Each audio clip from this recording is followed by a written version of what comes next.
対してこんにちは。チベットテレビへようこそ。チベットやダライラマ法王、そして中央チベット政権に関する1週間のニュースをお送りします。それではヘッドラインを見ていきましょう。宣言出席大臣がインド東北部の現地住民らへの感謝の訪問。宣言出席大臣は米国のウイグル強制労働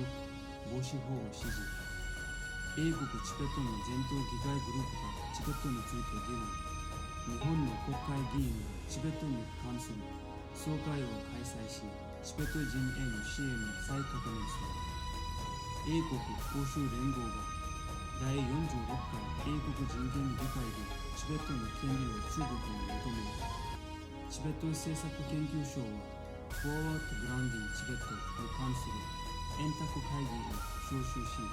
チベット問題についてより多くの文書を作成するよう呼びかける。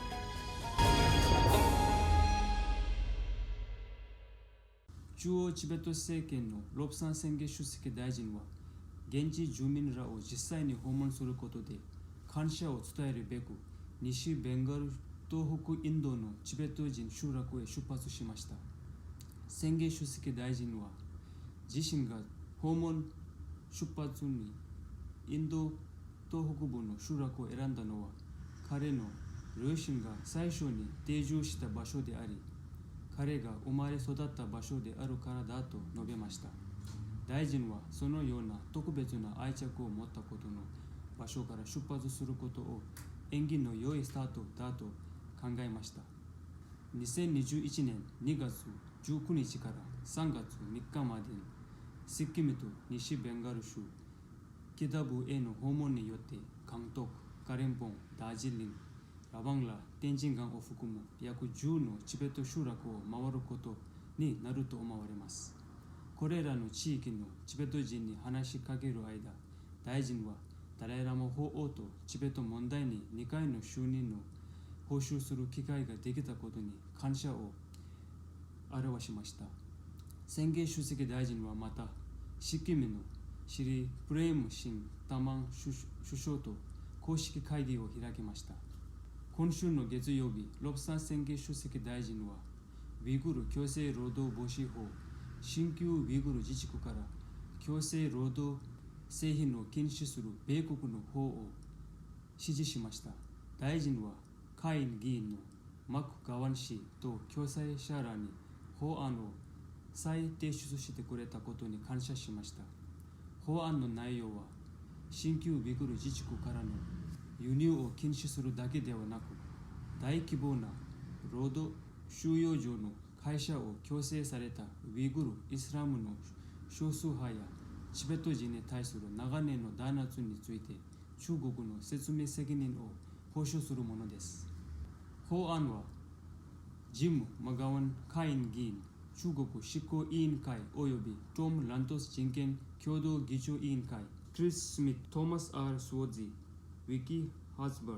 トム・メルノスキー、マイク・ガラガー、ジェニファー・ウェクストン氏によって提出されました。英国議会におけるチベットのための全党議会グループのオンライン会議が今週火曜日に開催されました。フリーチベットのジョーンズ氏は、チベットの政治犯の現状を報告しました。下院議員らは、チベットにおけるチベット語の言語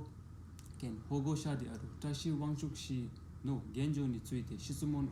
投げかけました。ティム・ラフトン議長は、チベット総合アクセス法案の更新5月に庶民院で再び法案を作成し、より多くの支援を呼びかけ、政府の法律を可決するためのより広範な法案を導入する可能性を報告しました。議員らは質問を挙げ、法案について話し合いました。会議は英国の名誉であるティム・ラフトン氏下院議員、チベットのためのイギリス議会グループの共同議長が主催し、議長を務めました。さまざまな英国国会議員、チベットの代表、支援グループおよび英国のチベットコミュニティの議長がオンライン会議に参加しました。日本のチベット全党議会支援グループは先週金曜日に衆議院の議頭で総会を招集し、チベット問題について議論しました。チベットにおいて公正と人権に苦しむ人々へのさらなる支援を強めました。49人の日本の国会議員の出席で、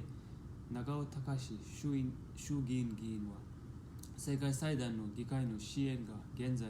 99人のメンバーに達し、さらに6人の新しい日本の議員が加わったことを発表しました。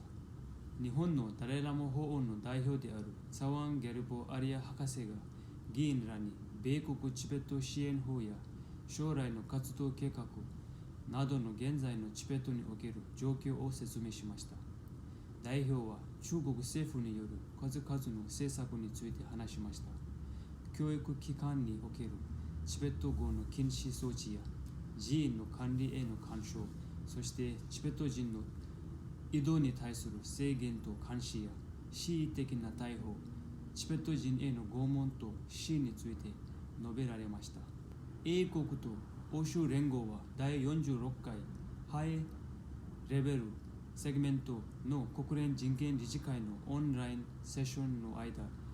悪化しているチベットを含む中国における人権状況に対処するよう中国に求めました。グレートブリトンおよび北アイルランドの連合王国の英国外務大臣であるドミニク・ラブ外務大臣は、中国とその支配下にある地域において深刻化する人権侵害についての国際的な懸念を表明しました。外務大臣は評議会のメンバーにもはや誰もその証拠を無視できないと述べました。大臣は国連の人権モニタリング及び保護機関に対して評議会のメンバーは責任を果たすよう求めました。さらに、大臣は中国による非人道的な扱いに苦しむ人々のために声を上げるという英国の決意を高めました。European Union's call on China to comply with its obligation under national and international law to respect and to protect human rights, including the rights of persons belonging to minorities in Xinjiang, in Tibet, and in Inner Mongolia. Looking in Tibet, the situation remains deeply concerning, with access still heavily restricted.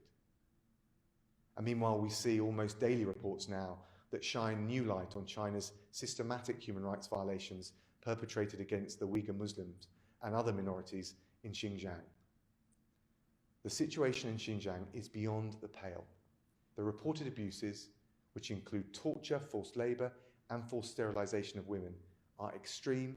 and they are extensive. 今週の火曜日に中央チベット政権のチベット政策研究所は12月に掲載された英語ジャーナルに基づく Forward Grounding チベットをテーマとする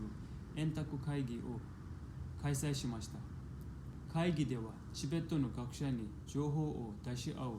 プラットフォームを与えることによってチベット問題を可能な限り強調し、チベットに関する会談と国際的な認知を促進することを目的としています。チベット政策研究所の